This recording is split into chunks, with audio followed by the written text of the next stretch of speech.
FPL Gameweek 3 transfer targets. If you're looking for an 8 Nori replacement or your defense just ain't doing it, well, you are in the right place, ladies and gentlemen. We're going to be talking about who the top 3 defensive players I think you should be bringing in, as well as some honorable mentions. So without further ado, let's get into it.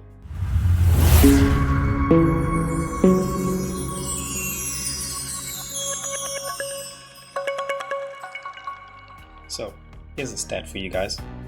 Over 70% of you guys watching are not subscribed. Now, let's make a deal.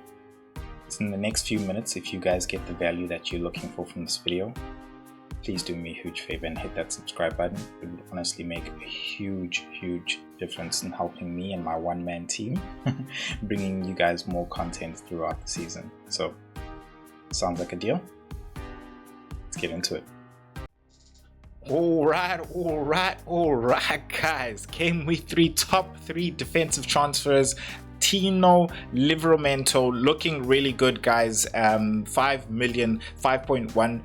2 good game weeks in a row. Leeds and Wolves. I think he is the man to bring in if you're looking for a defender from Newcastle. We do have to mention there are injury worries as well as the Gordon red card, so we're not sure really what they're going to be looking like going into that Leeds game, but I think it might be a tough game. But I think Livramento is somebody who could get an attacking return there, and maybe even DEFCON points if it does prove to be that tough of a fixture. I mean, there are other options like Burn, but I think he's the man. James Tarkowski coming in with the one defender who has achieved DEFCON points in both game week 1 and 2. Wolverhampton's away, I think, is definitely another one where he is somewhat a set and forget, along with Aston Villa at home looking really good. Everton in their new stadium as well. I think I wouldn't be surprised if James Tarkowski got not just DEFCON both in those games, but if Aston Villa carry on the way they do, you could see him getting like 2 clean sheets in a row there. Liverpool will be tough, but another good game week in game week 6 with West Ham. So 7.1% owned, 5.5. He might just be an 8 Nori replacement, honestly. Yeah, I think he's really good. The other guy, definitely Daniel Munoz at 5.5, also very low owned at 9.2%, guys. 9.2%. Wing back, basically playing as an attacking player. That Aston Villa game, whether or not he does concede, I think he can get a return like he did in the previous game week, getting that assist for Sa. I don't know why, sorry, for Sa. 2 game weeks, game week 4 and 3 are also looking really good, as well as that game week with Liverpool. Again, he's playing like a winger. So, I mean, at this point, you look at it and you're like, well, if this guy's going to concede, well, he could possibly just get some DEFCON points and even an attacking return. So, I think he's worth going for, really. But yeah, before we go on to the honorable mentions for the midfielders, I think let us also get a word from the FPL Force. Silence as the FPL Force brings wisdom. Now, to learn the ways of the Force, unlock your true potential, and rise to fantasy football mastery, you must subscribe. So, hit the subscribe button below and begin your journey to fantasy football mastery. May the green arrows be with you. All right, guys. You heard it first there from him.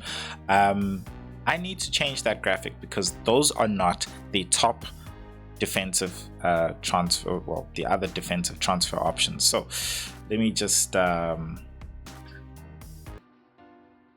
right, there we go. Sorry about that.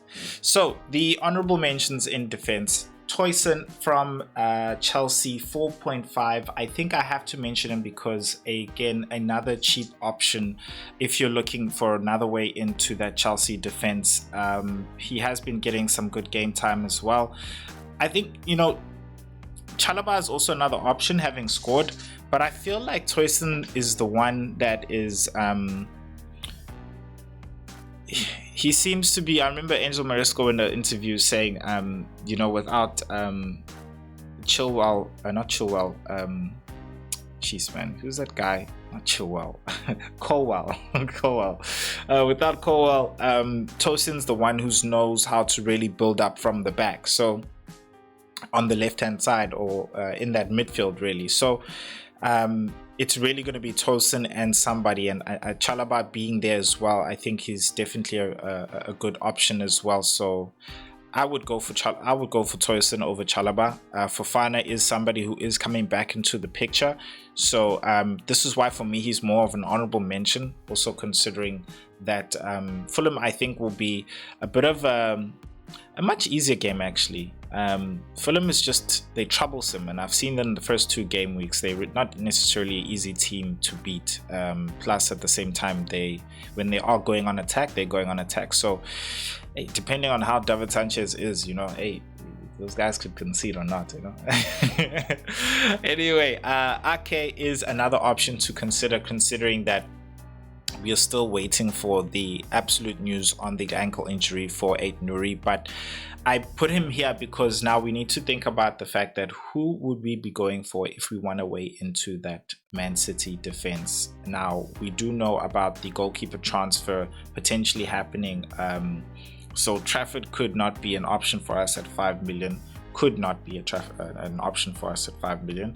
But Ake, with Guardiola still out from what we know at the time of recording, and the ankle injury of Aït-Nouri, Ake could be a very reasonable, good option, and we know how good he is as well.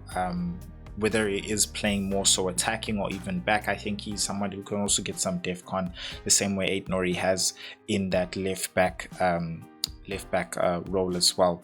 Fixtures look good in my opinion. I think they can handle themselves both at Brighton and Man United. Of course Arsenal will be tough, but game week 6 is a game week to be looking forward to. Diakate from Bournemouth looking really good. Another player who's also been getting some defcon there. I just feel like he's a nice cheap way into that Bournemouth defense.